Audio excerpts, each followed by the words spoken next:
Hi! எல்லாருக்கும் வணக்கம். இன்னைக்கு நம்ம "வானத்தை போல" படத்தோட கதை சுருக்கம் பார்க்கலாம். இந்த படம் 2000ல ஜான்வரி 14ல ரிலீஸ் ஆனுச்சு. இந்த படத்தோடைய director Vikraman, music director Rajkumar. இந்த படத்துல விஜயகாந்த் சார் வந்து டபுள் ஆக்ஷன்ல ஆக்ட் பண்ணியிருப்பாரு.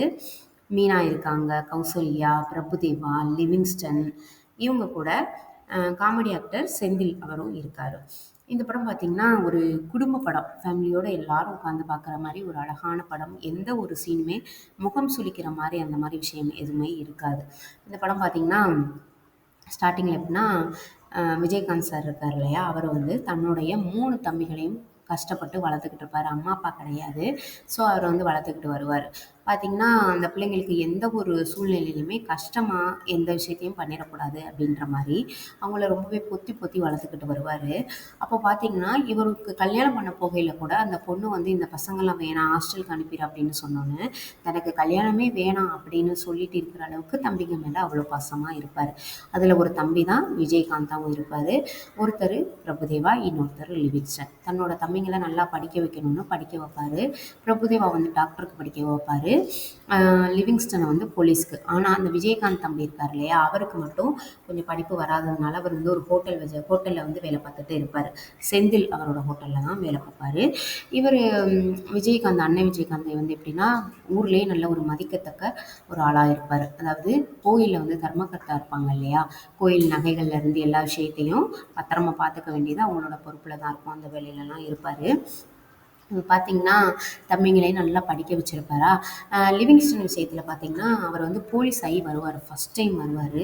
பார்த்தீங்கன்னா, அ இவரு பையில வந்து ரூ. 15,000 வச்சு கொண்டு போய்க்கிட்டு இருந்திருப்பாரு. அத திருடங்க வந்து ஆட்டைய போட்டுருவாங்க.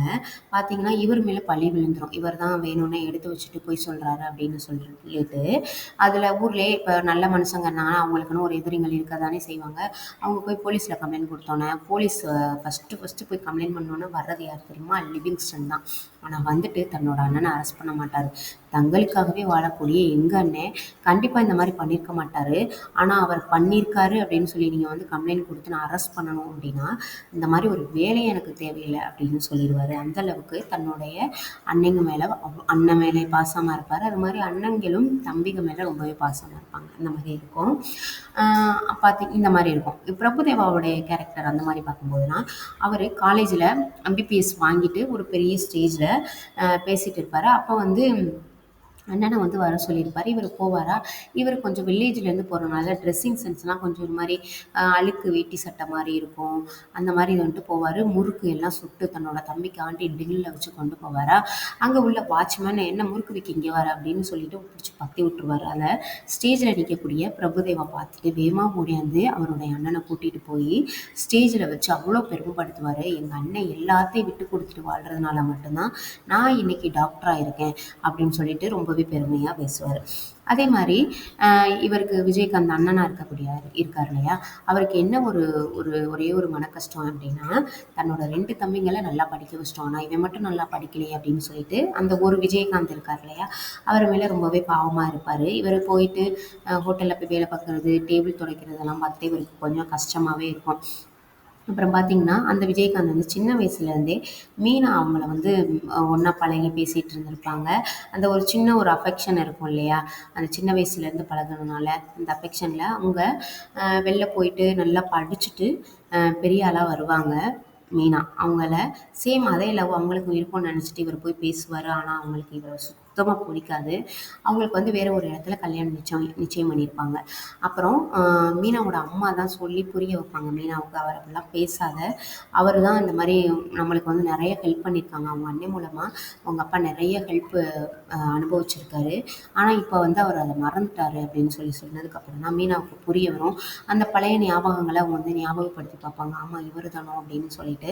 ஏன்னா சின்ன வயசுல மீனாவுக்காக நெறைய விஷயங்கள் அவர் பண்ணியிருப்பாரு.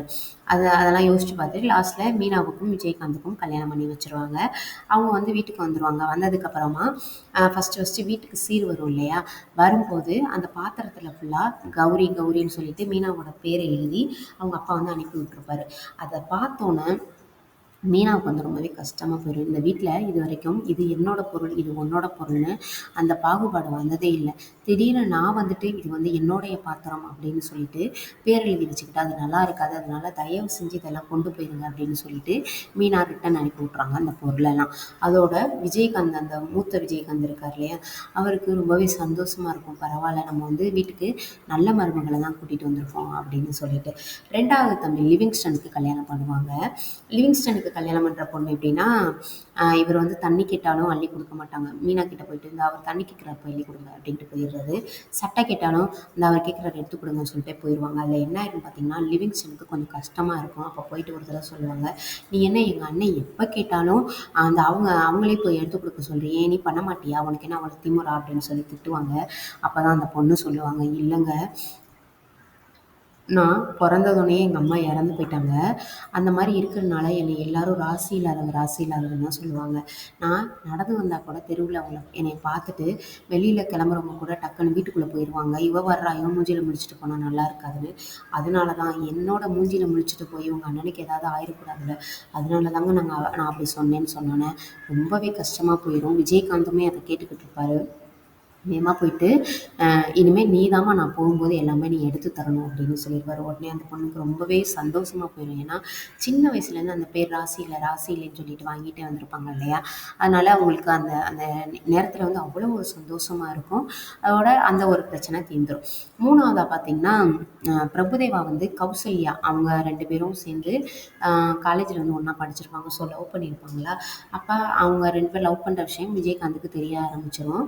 சரி 2 பேரையும் கல்யாணம் பண்ணி வைக்கலாம் அப்படின்னு யோசிக்கும்போது கடைசியில பார்த்தா, இவங்க ஃபர்ஸ்ட்டு கல்யாணம் பண்றத வந்து கேன்சல் பண்ணியிருப்பாங்க இல்லையா? தன்னோட தம்பிங்கள வந்து ஹாஸ்டல்ல விட சொல்லியிருப்பாங்க இல்லையா? அந்த பொண்ணோடைய தங்கச்சி தான் இந்த பொண்ணு. லாஸ்ட்டு தங்கச்சி ஒருத்தவங்க இருப்பாங்க, குட்டி தங்கச்சி. அவங்க தான் இந்த கௌசல்யா. அதனால அவங்க வீட்ல பொண்ணு தருவாங்களா என்னன்னு யோசிச்சு, பல பிரச்சனைகளுக்கு அப்புறமா, அதுக்கப்புறம் கல்யாணமும் பண்ணி வைப்பாங்க. இதோட இந்த படம் நல்ல ஒரு முடிவுல முடிச்சிருப்பாங்க. எந்த ஒரு பிரச்சனையும் இல்லாம நல்ல பாசமான அண்ணன் தம்பிங்க. இந்த படம் வந்த புதுசுல ஃபேமிலினா இப்படிதான் இருக்கணும் அப்படின்னு பேசுற அளவுக்கு ஒரு நல்ல பேர் வாங்குன படம் அது.